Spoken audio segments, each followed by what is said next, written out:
پیسہ نہیں ہے واپس آ جائے گا، نوکری نہیں ہے واپس آ جائے گی،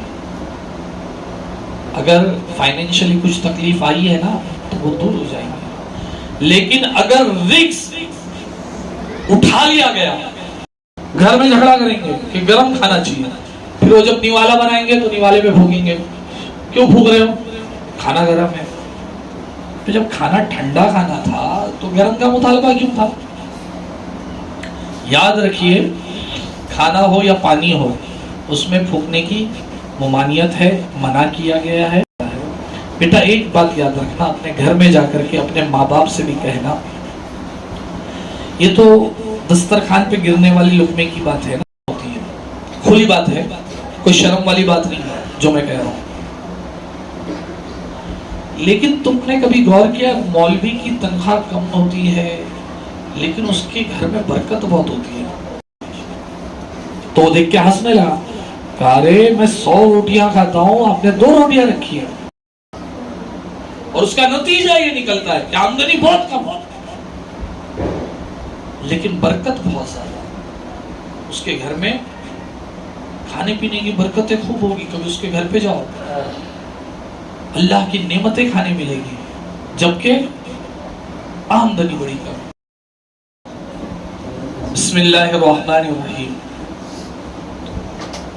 آج ہم کھانا کھانے کے آداب کے تعلق سے چند باتیں کریں گے۔ سنی دینیات ہم آپ کو پڑھاتے ہیں، ہمارے سلیبس میں سنی دینیات کے مختلف موضوع ہیں، جس میں ایک موضوع جو ہے وہ مسئلے مسائل کا بیان ہے، اس میں کھانے کے تعلق سے بہت کچھ آپ کو بتایا گیا، یاد کرایا گیا، یہاں تک کہ اس کتاب کے ذریعے سنتوں کو کاؤنٹ کر کے گنتی کے حساب سے آپ کو کھانے کی سنتیں یاد کرائیں گے۔ آج میں آپ کے سامنے چند احادیث اور 1-2 واقعے پیش کروں گا۔ دیکھیے حدیث میں ہے کہ رسول اللہ صلی اللہ علیہ وسلم نے فرمایا، جس کھانے پر بسم اللہ نہ پڑھی جائے، مطلب بسم اللہ نہیں پڑھا، تو شیطان کے لیے وہ کھانا حلال ہو جاتا ہے۔ یعنی بسم اللہ نہ پڑھنے کی صورت میں شیطان اس کھانے میں شریک ہو جاتا ہے۔ حضرت عمر بن ابی سلمہ رضی اللہ تعالیٰ عنہ کہتے ہیں کہ میں بچہ تھا، رسول اللہ صلی اللہ علیہ وسلم کی پرورش میں تھا، کھاتے وقت برتن میں ہر طرف ہاتھ ڈال دیتا تھا۔ حضور صلی اللہ علیہ وسلم نے ارشاد فرمایا، بسم اللہ پڑھو، داہنے ہاتھ سے کھاؤ اور برتن کی اس جانب سے کھاؤ جو تمہارے قریب ہے۔ یعنی جب ہم کھانا کھائیں گے، جب آپ کے سامنے پلیٹ آئے گی تو جہاں سے آپ قریب ہونا پلیٹ کے، وہاں سے کھاؤ۔ جیسے کہ یہ پلیٹ ہے، یہ گول راؤنڈ پلیٹ ہے، وہ ادھر سے ہاتھ ڈال کے نہیں کھائیں بلکہ یہاں سے کھائیں، یہ نزدیک ہے نا، یہاں سے کھائیں۔ تو جو حصہ پلیٹ کا قریب ہوگا وہاں سے ہمیں کھانا کھانا چاہیے، ادھر ادھر ہاتھ ڈال کر کے کھانا نہیں کھانا چاہیے، اور سیدھے ہاتھ سے کھانا چاہیے، بسم اللہ پڑھ کر کے کھانا چاہیے۔ حضور اکرم صلی اللہ تعالی علیہ وسلم نے ارشاد فرمایا، جب کوئی شخص کھانا کھائے تو اللہ کے نام کا ذکر کرے، یعنی بسم اللہ پڑھے، اور اگر شروع میں بسم اللہ پڑھنا بھول جائے تو یوں کہے، بسم اللہ اولہ و آخرہ۔ یہ دعا آپ کو یاد کریں۔ اور فرمایا کہ مجتمع جمع ہو کر کے کھانا کھاؤ اور بسم اللہ پڑھو، تمہارے لیے اس میں برکت ہوگی۔ ابن ماجہ کی ایک روایت ہے، لوگوں نے عرض کیا کہ یا رسول اللہ ہم کھاتے ہیں پیٹ نہیں بھرتا، ارشاد فرمایا شاید تم الگ الگ کھاتے ہوگے۔ عرض کیا ہاں، فرمایا اکٹھے ہو کر کے کھاؤ، بسم اللہ پڑھو، برکت ہو۔ ہم لوگ مدرسے میں پڑھتے تھے تو ہمیں ایک کتاب پڑھائی جاتی تھی کلیوبی شریف، اس کے اندر سارے واقعات ہیں، تو اس میں ایک واقعہ ہے کہ اللہ کے ایک نبی تھے، ان کے زمانے میں لوگ دریا میں ایک جھاڑ تھا جس کی وہ عبادت کرتے تھے، پوجا کرتے تھے، اور اللہ کے نبی اس کو منع کرتے تھے کہ اس کی عبادت مت کرو، اس اللہ کی عبادت کرو جس نے تمہیں تخلیق کیا ہے، سب کو پیدا کیا ہے، ساری کائنات کا خالق وہ مالک ہے جس کا کوئی آکار نہیں، جو انلیمیٹڈ ہے، جو کسی کے پیٹ سے پیدا نہیں ہوا، جس کا کوئی جسم نہیں، وہ لامحدود ہے، وہی خالق ہے، وہی مالک ہے، اس کی عبادت کرو، اس جھاڑ کی عبادت مت کرو۔ لیکن لوگ نہیں سنتے، اس جھاڑ کی عبادت کرتے ہیں۔ تو اللہ کے اس نبی نے کیا کیا، ایک پہلوان سے کہا کہ تم جا کر کے وہ جھاڑ کو اکھاڑ کے پھینک دو۔ اس پہلوان نے کہا کہ ٹھیک ہے، میں وہ جھاڑ اکھاڑ کے پھینک دوں گا، لیکن میری ایک شرط ہے کہ مجھے ایک وقت کا کھانا کھلانا۔ تو اللہ کے اس نبی نے کہا کہ ٹھیک ہے، میں کھلا دوں گا کھانا۔ کہا میں 100 روٹیاں کھاتا ہوں۔ ٹھیک ہے، تم کام تو کرو۔ تو وہ پہلوان گیا، اور پہلوان جا کر کے اس نے اس جھاڑ کو اکھاڑ کے پھینک دیا، اور آ گیا اللہ کے نبی کے پاس اور کہنے لگا کہ میں نے آپ کا کام کر دیا، مجھے کھانا کھلائیے۔ کہا ٹھیک ہے، آ جائیے۔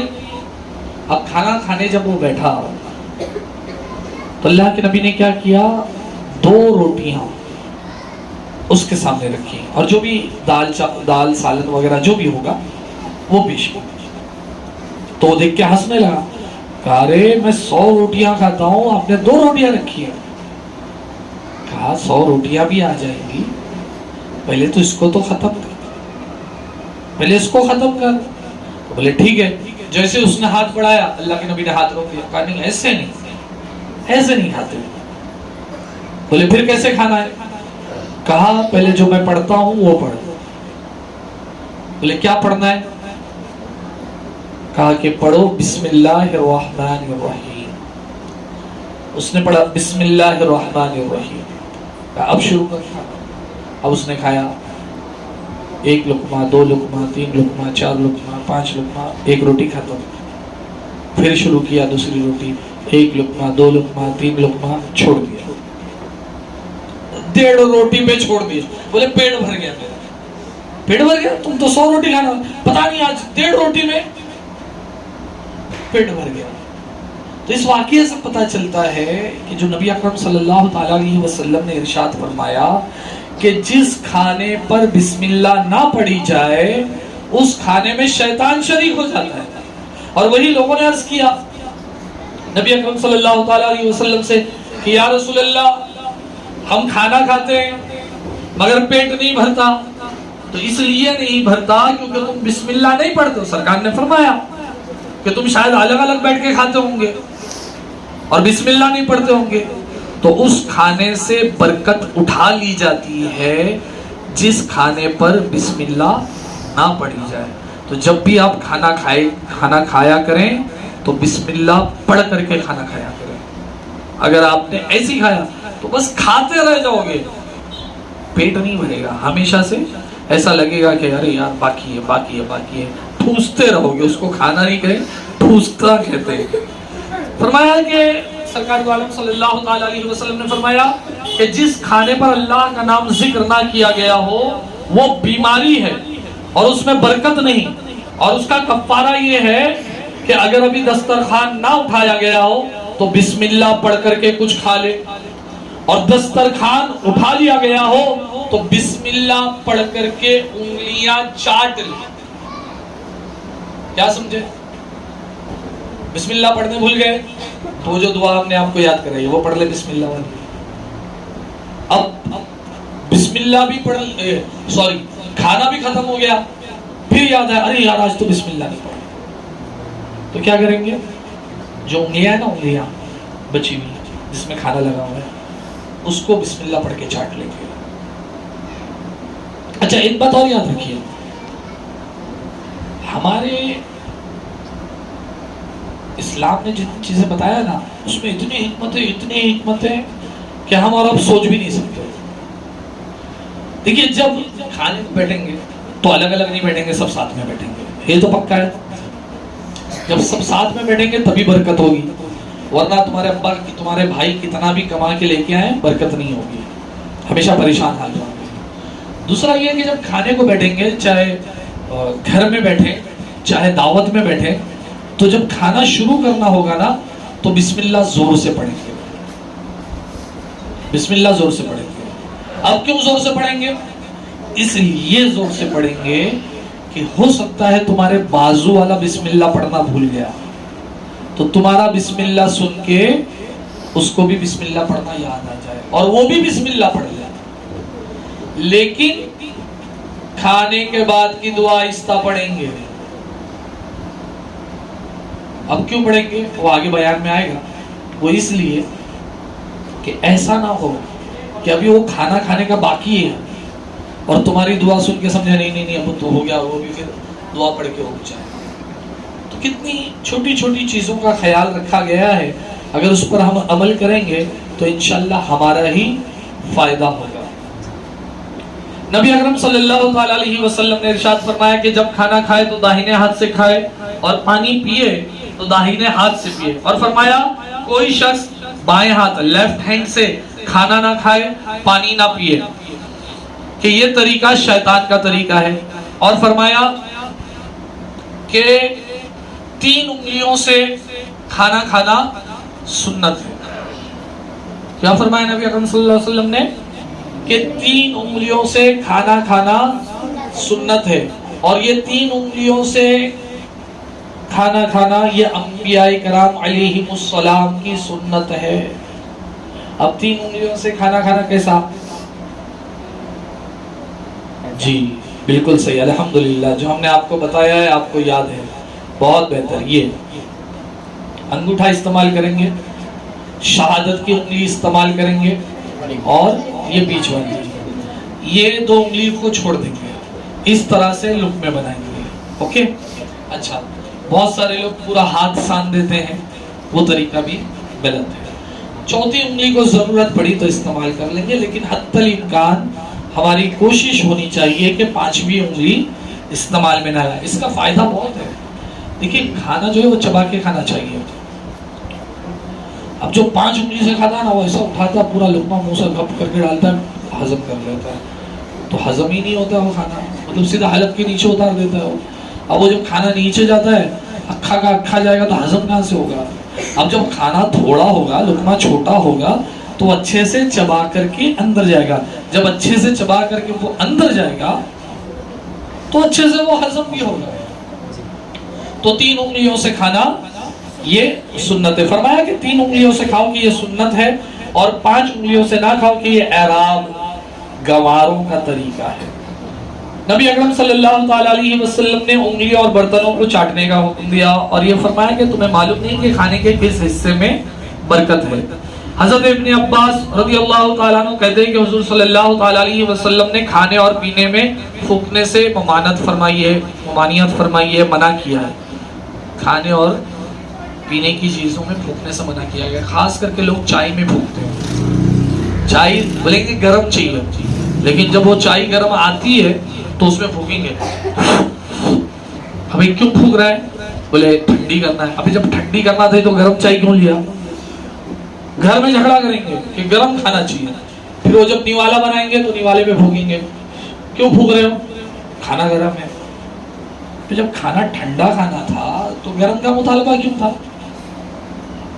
یاد رکھیے، کھانا ہو یا پانی ہو، اس میں پھونکنے کی ممانعت ہے، منع کیا گیا ہے، اس میں پھونکنا نہیں چاہیے۔ اب یہ تو سرکار نے منع کر دیا، سنت طریقہ ہو گیا، نہ آپ کو معلوم نہ اکثر لوگوں کو معلوم۔ یہ تو جب لوگوں نے سائنس پڑھا تو سائنس پڑھنے کے بعد پھر لوگوں نے کہا، جنہوں نے سائنس پڑھا، کہ بھائی جب یہ منہ سے پھونک مارتے ہو نا تو اس کے ساتھ جراثیم جاتے ہیں۔ جب منہ سے پھونک مارتے ہو نا تو اس کے اندر سے بہت باریک کیڑے نکلتے ہیں۔ اب جب وہ کھانا گرم ہوا نا، کھانا گرم ہوا، چائے گرم ہوئی، چائے تو مثال دے رہا ہوں، کچھ بھی چیز ہو سکتی ہے، تو وہ گرم ہونے کی بنا پر اس کے اندر جتنے کیٹانو تھے وہ سب مر گئے۔ اب وہ پاک صاف ہو کر کے وہ تمہارے منہ میں جا رہا تھا تو تم پھونک مار کے اس کے اندر پھر کیڑے بھیج رہے ہو. تو اس لیے منع کر دیا گیا کہ بھائی پھونک نہیں مارنا، کیونکہ پھونک مارو گے تو بیمار ہونے کے چانسز ہیں، تو پھونک نہیں مارنا چاہیے. ایسے ہی ہمیں کیا سکھایا گیا ہے کہ کھانے سے پہلے ہاتھ دھو، اور کھانے کے بعد ہاتھ یہ سکھایا گیا کہ کھانے سے پہلے ہاتھ دھو اور ہاتھ پوچھو مت. سنی دنیات میں ہے نا. اور کھانے کے بعد ہاتھ دھو اور اس کو پوچھ بھی لو، ہے نا، یہ بتایا گیا. اب باریکی بات بتا رہا ہوں. ایک واقعہ میری نظروں سے گزرا کہ کچھ مسلمان تاجر ایک ایسے علاقے میں چلے گئے جہاں پر مسلمان نہیں تھے. تو وہاں پر ایک ڈاکٹر نے ان کی ضیافت کی، مہمان نوازی کی، اور ان سے کہا کہ تم لوگ کھانا جو ہے میرے گھر پہ کھانا. تو جب وہ کھانا کھانے کے لیے مسلمان بیٹھے تو سارے مسلمانوں نے ہاتھ دھویا. اس نے ٹاول دیا ڈاکٹر نے، اور مسلمانوں نے کہا کہ نہیں، ہاتھ نہیں پوچھیں گے. پھر اس کے بعد مسلمان جو ہے وہ بسم اللہ پڑھ کے کھانا کھائے. کھانا کھانے کے بعد پھر انہوں نے ہاتھ دھویا. تو اب ڈاکٹر نے ٹاول نہیں دیا. مسلمانوں نے کہا بھائی وہ ٹاول آپ دے رہے تھے وہ کہاں ہے؟ بولے آپ تو ہاتھ پوچھے نہیں. ارے اس وقت نہیں پوچھے، ابھی تو دو، ابھی تو پوچھنا ہے. پوچھ لیا، کھانا ہو گیا. پھر اس کے بعد سب لوگ آپس میں ساتھ میں بیٹھے. تو ڈاکٹر نے پوچھا کہ یہ کیا بات ہوئی، کھانے سے پہلے آپ لوگوں نے ہاتھ دھویا لیکن ہاتھ پوچھا نہیں، اور کھانے کے بعد آپ نے ہاتھ بھی دھویا، مانگ کر کے ٹاول لیا، ہاتھ بھی پوچھا. سمجھ میں نہیں آئی بات. تو مسلمانوں نے کہا کہ وہ تو بات ہم کو بھی نہیں سمجھ میں آئی، بس ہمارے نبی کا طریقہ ہے، سنت طریقہ ہے کہ کھانے کے پہلے ہاتھ دھونا ہے، ہاتھ نہیں پوچھنا ہے. کھانا کھانا ہے بسم اللہ پڑھ کر کے، اس کے بعد کھانا کھانے کے بعد ہاتھ دھونا ہے اور ہاتھ پوچھنا بھی. تو ڈاکٹر نے کہا آپ لوگوں کو نہیں پتا؟ کہا نہیں ہمیں نہیں پتا. کہا سنو میں تمہیں بتاتا ہوں. کھانے سے پہلے جب آپ نے ہاتھ دھویا تو آپ کے ہاتھ میں جو بھی کیٹانو تھے، جراثیم تھے، وہ سب دھل گئے، آپ کا ہاتھ صاف ہو گیا. اگر آپ ہاتھ پوچھ لیتے تو میں بھی پاسبل ہو سکتا ہے کہ اس ٹاول میں جو جراثیم ہوتے وہ آپ کے ہاتھ پہ لگ جاتے اور کھانے کے ذریعے وہ آپ کے منہ میں چلے جاتے، آپ بیمار ہو سکتے تھے. لیکن آپ کے نبی نے آپ کی صحت کا اتنا خیال رکھا کہ حکم دے دیا کہ کھانے سے پہلے ہاتھ دھو مگر پوچھو مت. اور پھر اس کے بعد آپ نے کھانا کھا لیا، کھانے کے بعد آپ نے ہاتھ دھویا، اس کے بعد اس کے اندر تھوڑی سی چکناہٹ ہو سکتی ہے کہ لگی ہو، اور اگر نہیں بھی لگی ہو تو اس کے بعد ابھی آپ ہاتھ پوچھ لو کیونکہ اب آپ کچھ کھانے والے نہیں ہو. تو جس نبی نے آپ کا اتنا خیال رکھا ہے اس نبی کا میں بھی کلمہ پڑھتا ہوں اور مسلمان ہو جاتا ہوں. سبحان اللہ. تو جو سنت پر عمل کرے گا وہ ہمیشہ دین و دنیا دونوں جگہ فائدے کرے گا، چاہے وہ چیز ہمیں سمجھ میں آئے یا نہ آئے. ہم نہیں جانتے کہ اس کے کیا فائدے ہیں، لیکن جن لوگوں نے اس سبجیکٹ پر اسٹڈی کی ہے وہ جانتے ہیں کہ ہمارے پیارے نبی حضرت محمد مصطفیٰ صلی اللہ تعالی علیہ وسلم نے کتنی پیاری پیاری باتیں ہمیں سکھانی ہیں. خیر، تو حضرت ابن عباس رضی اللہ تعالیٰ عنہ کہتے ہیں کہ حضور صلی اللہ تعالی علیہ وسلم نے کھانے اور پینے میں پھونکنے سے ممانعت فرمائی ہے، اور فرمایا شیطان تمہارے ہر کام میں حاضر ہو جاتا ہے، کھانے کے وقت بھی حاضر ہو جاتا ہے، لہٰذا اگر لقمہ گر جائے اور اس میں کچھ لگ جائے تو صاف کر کے کھا لے، اسے شیطان کے لیے نہ چھوڑے. اور جب کھانے سے فارغ ہو جائے تو انگلیاں چاٹ لے، کیونکہ یہ نہیں معلوم کہ کھانے کے کس حصے میں برکت ہے. اور فرمایا سرکار دو عالم صلی اللہ تعالی علیہ وسلم نے کہ روٹی کا احترام کرو کہ وہ آسمان و زمین کی برکات سے ہے، جو شخص دسترخوان سے گری ہوئی روٹی کو کھا لے گا اللہ تبارک و تعالیٰ اس کی مغفرت فرمائے گا۔ نبی اکرم صلی اللہ تعالیٰ علیہ وسلم نے ارشاد فرمایا اللہ تعالیٰ اس بندے سے راضی ہوتا ہے کہ جب وہ لقمہ کھاتا ہے تو اللہ کی حمد کرتا ہے اور پانی پیتا ہے تو اس پر اللہ کی حمد کرتا ہے۔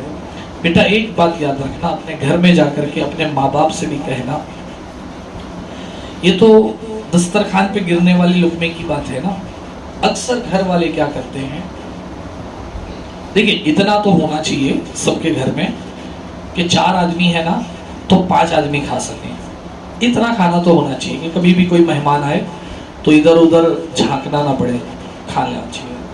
لیکن اس کا مطلب یہ بالکل نہیں ہے کہ بچا ہوا کھانا اٹھا کر کے باہر پھینک دیا جائے، کہ تم جان بوجھ کر کے روز جو ہے 4-5 آدمی کا کھانا باہر پھینک دو۔ جو کھانے کی عزت نہیں کرتا کھانا اس کو بدوا دیتا ہے۔ یاد رکھنا، پیسہ نہیں ہے واپس آ جائے گا، نوکری نہیں ہے واپس آ جائے گی، اگر فائنینشلی کچھ تکلیف آئی ہے نا تو وہ دور ہو جائے گی، لیکن اگر رزق اٹھا لیا گیا تو بہت مشکل ہے کہ واپس آئے گا۔ یہ اللہ کی نعمتوں میں سے ہے، برکتوں میں سے ہے۔ اگر اللہ ناراض ہو گیا اور رزق کو اٹھا لیا گیا تم سے تو سر پھوڑ لو، ملنا مشکل ہے۔ تو جو مل رہا ہے اس کا شکر ادا کرو، اس کو ضائع مت کرو۔ ایک لقمہ بھی اگر گر گیا تو اس کو اٹھا کے کھا لو، برکت ہو۔ یہ اللہ کا کتنا کرم ہے کہ ہم گنہگار خطاکار ہونے کے باوجود اللہ تبارک و تعالی ہمیں بہترین روزی عطا فرماتا ہے، رزق عطا فرماتا ہے۔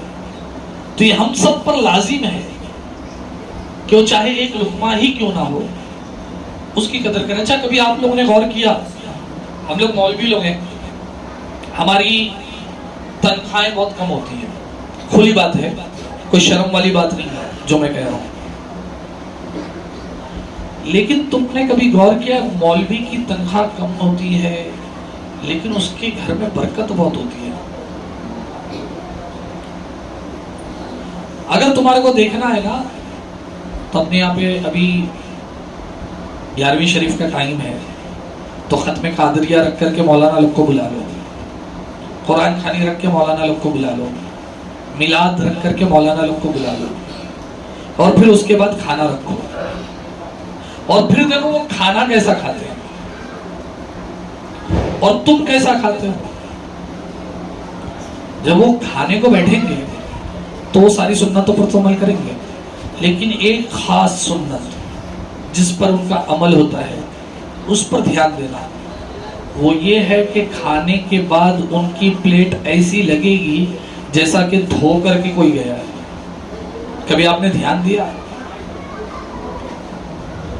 ان کی پلیٹ ایسی لگے گی کہ جیسا کہ کسی نے ابھی پلیٹ دھو کر کے رکھا ہے۔ وہ کھانے کی پلیٹس کو برابر چاٹ لیتے ہیں جیسا کہ نبی اکرم صلی اللہ تعالی علیہ وسلم کا فرمان ہے، کیونکہ انہیں پتا ہے کہ ہمیں پتا ہی نہیں کہ کھانے میں کون سے حصے میں اللہ نے برکت رکھی ہے۔ انہیں یہ پتا ہے کہ ہمیں پتا نہیں کہ کھانے کے کس حصے میں اللہ نے برکت رکھی ہے، تو وہ کسی حصے کو چھوڑتے ہی نہیں۔ جو حصہ اس کے سامنے آیا، مولوی کے سامنے آیا، وہ اللہ کی حمد بیان کرتے ہوئے کھا لیتا ہے، اور اس کا نتیجہ یہ نکلتا ہے کہ آمدنی بہت کم ہوتی ہے لیکن برکت بہت زیادہ۔ اس کے گھر میں کھانے پینے کی برکتیں خوب ہوگی، کبھی اس کے گھر پہ جاؤ اللہ کی نعمتیں کھانے ملے گی، جبکہ آمدنی بڑی کم۔ وہ اللہ کا شکر ادا کرتے ہیں اللہ والے بندے، اور وہ کھانے کی عزت کرتے ہیں، تو یہی وجہ ہے کہ برکتیں ہوتی ہے۔ اب انشاءاللہ تبارک و تعالیٰ کھانے کے تعلق سے ہم اگلے درس میں بھی بیان کریں گے اور بھی دوسرے موضوع پر بیان کریں گے. اللہ تبارک و تعالیٰ کی بارگاہ میں ہاتھ اٹھائیں گے. یا الہ العالمین ہمارے تمام گناہ صغیرہ و کبیرہ کو معاف فرما, ہم سب کی رزق میں برکت عطا فرما, ہمیں رزق کا احترام کرنے کی توفیق عطا فرما, ہمارے گھر والوں کے روزی میں برکتیں عطا فرما. یا الہ العالمین ہمارے دلوں میں اپنی اور اپنے پیارے محبوب اور تمام اولیاء کرام کی سچی محبت پیدا فرما. آمین. وآخر دعوانا ان الحمدللہ رب العالمین.